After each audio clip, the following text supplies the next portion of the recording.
désert est parcouru du nord au sud par une ligne de montagnes qui longe la mer Rouge sur sa rive occidentale parallèlement au mont du Hejaz et de la Syre qui la longe sur sa rive orientale. Le fossé arabique, occupé par la mer Rouge, est ainsi bordé à l'est et à l'ouest par deux lignes de hauteur. De part et d'autre de la partie nord de la mer Rouge, le désert arabique culmine à 2187 mètres et le Hejaz culmine à 2750 mètres. Dans le désert arabique, le Jabal Shaib atteint une hauteur de 2880 mètres.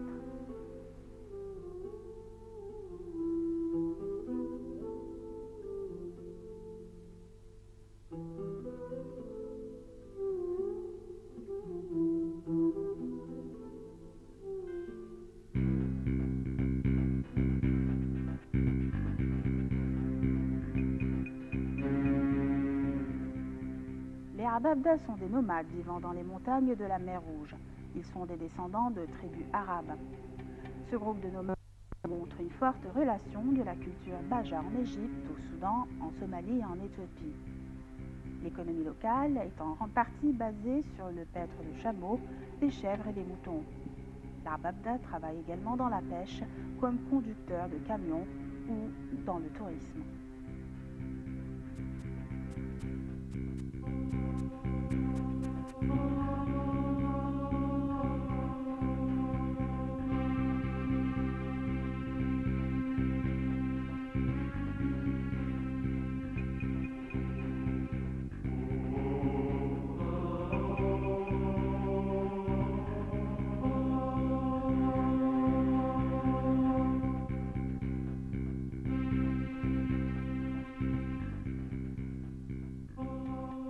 Ce désert est peu fréquenté.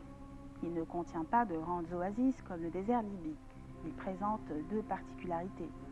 Le littoral de la mer Rouge qui est devenu très attractif pour le tourisme international à cause de sites remarquablement propices à la plongée sous-marine. Deux monastères coptes illustres se trouvent dans ce désert.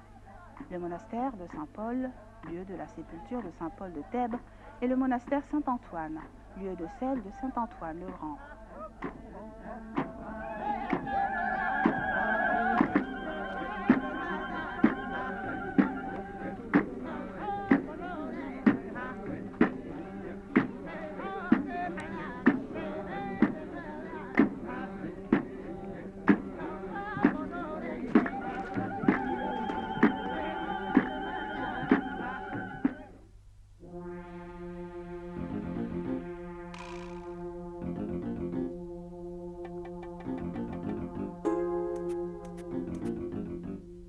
Le désert arabique est riche en minerais. Il fut exploité dès les périodes les plus anciennes. En effet, pendant le Moyen Empire, vers 2000 avant Jésus-Christ, l'Égyptien travailla dans les mines de cuivre. L'or était extrait de Wadi Hammamet et de Wadi Alaki. Le limon de l'eau courante contribua à la formation de dépôts d'or souterrains. Ce métal précieux put être récupéré en lavant les plus petits grains de sable et ensuite en faisant fondre les particules d'or qui restaient. Parmi les mines de pierres semi-précieuses exploitées dans le désert de l'Est, on trouve l'améthyste, la coralline et la chalcédoine.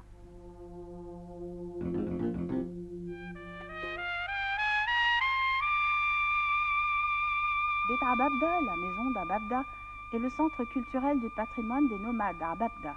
Il se trouve dans le parc de la réserve naturelle de Wadi el-Gemel. Le principal objectif de ce projet est de fournir un gagne-pain alternatif pour les Ababda, les aidant à protéger leur style de vie et à garder l'équilibre entre l'environnement du désert et l'économie de subsistance des nomades locaux. La collection de ce musée a été regroupée grâce à un groupe formé de Ababda et d'archéologues ayant travaillé entre 1994 et 2001 dans l'ancien port de Berinike, à 100 km au sud de Wadi el-Gemel. La conception du musée suit bien le thème architectural du parc qui incarne l'identité de la région, utilisant les aspects d'architecture vernaculaire et historique comme le rafraîchissement passif, ainsi que l'utilisation de matières organiques durables dans la construction.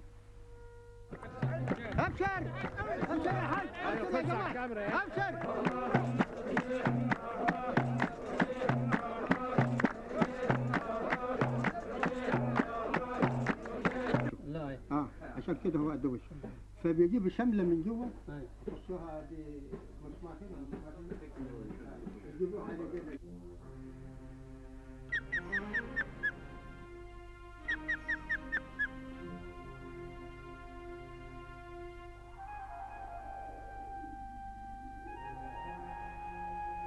Des hautes montagnes, un wadi alternativement sec ou inondé, un secteur de mangroves, des marais salants, des dunes de sable, une plage avec des crabes courants précipitamment dans les vagues, un récif de corail, un lit d'herbe de mer, une île offshore. La réserve naturelle de Wadi el-Gemel contient une gamme diverse d'écosystèmes supportant une large variété de plantes et d'animaux.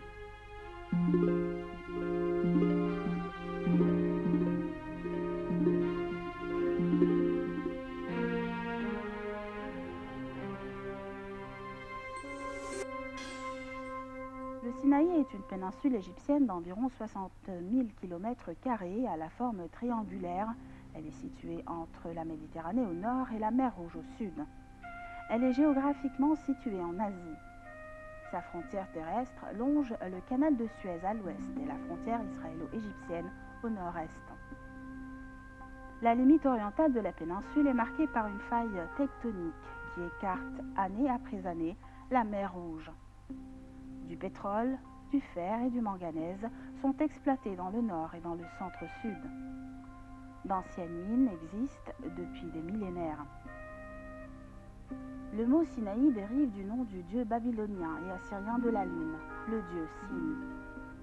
Le Sinaï est divisé en deux secteurs, le secteur nord qui est formé de vallées, de plaines et de collines de sable, mais aussi le secteur sud qui est formé de montagnes et de pierres volcaniques.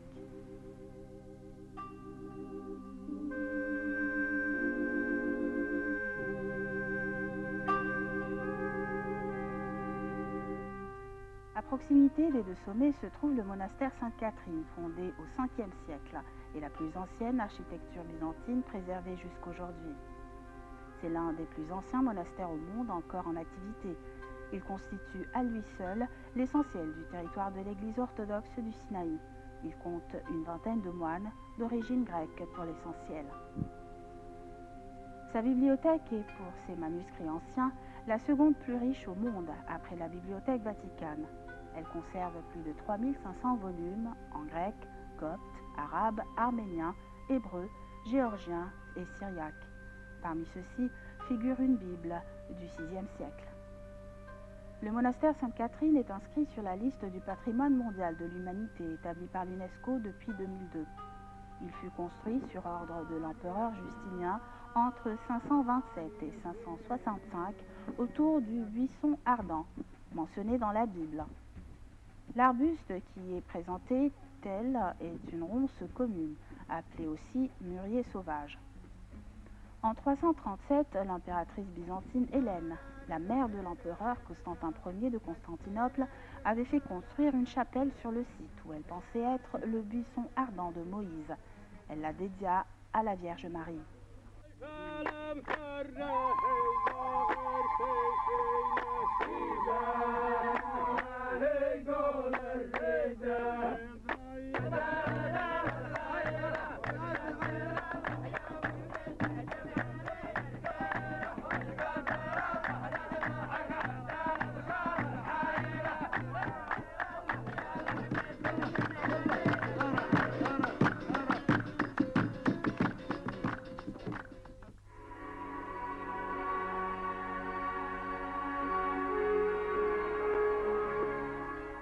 Du point de vue géologique, le Sinaï peut être divisé en trois secteurs. Le nord consiste essentiellement en dunes de sable et dépôts de l'air quaternaire. C'est un paysage assez homogène, plutôt plat et uniforme. Plus au sud, on trouve le Jabal Marara, une crête montagneuse d'environ 700 mètres d'altitude. Du Jabal Marara commence la partie centrale du Sinaï. Le plateau d'El Tih occupe une grande partie de celui-ci où vous pouvez rencontrer des plaines vastes avec pierres à feu colorées de jaune-vert. Cette zone de vallée est traversée par des lits fluviaux différents appelés wadi. Il s'avance en principe de l'est vers l'ouest et expire finalement aux eaux du golfe de Suez ou du golfe de Aqaba. Dans le Sinaï méridional, on trouve surtout des rochers de granit rouge et de basalte gris-noir, qui sont des pierres volcaniques.